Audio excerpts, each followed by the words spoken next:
আজকের ভিডিওতে আমরা আপনাদেরকে নিয়ে এসেছি এক নান্দনিক স্থাপনার ভিতরে, যা শুধু একটি মসজিদ নয়, বরং একটি ঐতিহাসিক নিদর্শন, ইসলাম শিক্ষা কেন্দ্র এবং সমাজসেবামূলক প্রতিষ্ঠান।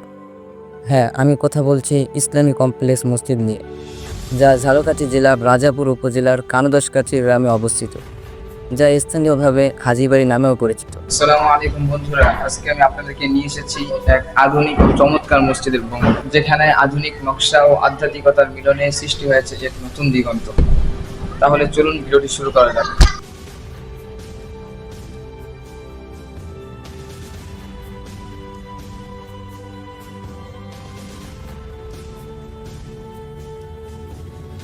এই মসজিদের প্রতিষ্ঠাতা ছিলেন একজন বরেণ্য আলেম, আলহাজ মাওলানা আব্দুর রব রহমাতুল্লাহি আলাইহি, যিনি ছিলেন একজন ধর্মপ্রাণ ব্যক্তি এবং ইসলামের সেবক।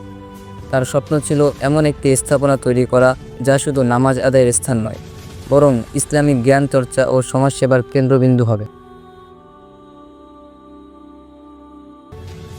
ইসলামী কমপ্লেক্স মসজিদের স্থাপত্য শৈলী সত্যিই মনোমুগ্ধকর। মসজিদের প্রধান গম্বুজ এবং সুউচ্চ মিনার ইসলামী ঐতিহ্যের সঙ্গে আধুনিক ডিজাইনের অপূর্ব সংমিশ্রণ ঘটিয়েছে। এর জানালাগুলোতে দৃষ্টিনন্দন নকশা করা হয়েছে, যা আল্লাহর সৃষ্টির সৌন্দর্যকে ফুটিয়ে তুলেছে। প্রাকৃতিক আলো ও বাতাস প্রবেশের জন্য নির্মাণ শৈলীতে বিশেষ নজর দেওয়া হয়েছে।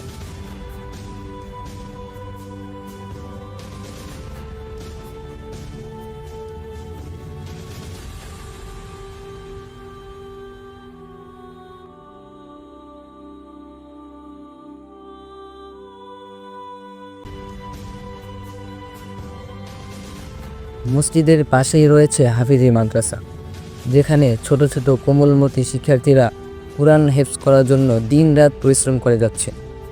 এখানে ছাত্রদেরকে কুরআনুল কারীম মুখস্থ করার পাশাপাশি আদর্শ ইসলামী শিক্ষা প্রদান করা হয়। এই মাদ্রাসা থেকে অনেক ছাত্র ইতিমধ্যেই হাফিজ হয়ে ইসলামের আলো ছড়িয়ে যাচ্ছে। ভাইয়া, এই মাদ্রাসায় মোট ছাত্র কতজন? আনুমানিক 190 জন। হেফজখানা কতজন আর নাজিরা কতজন? 40 আর ওদিকে ধরেন 35। তুমি হেফজখানায় পড়ো? কতবার হয়েছে? 5 বার। আচ্ছা।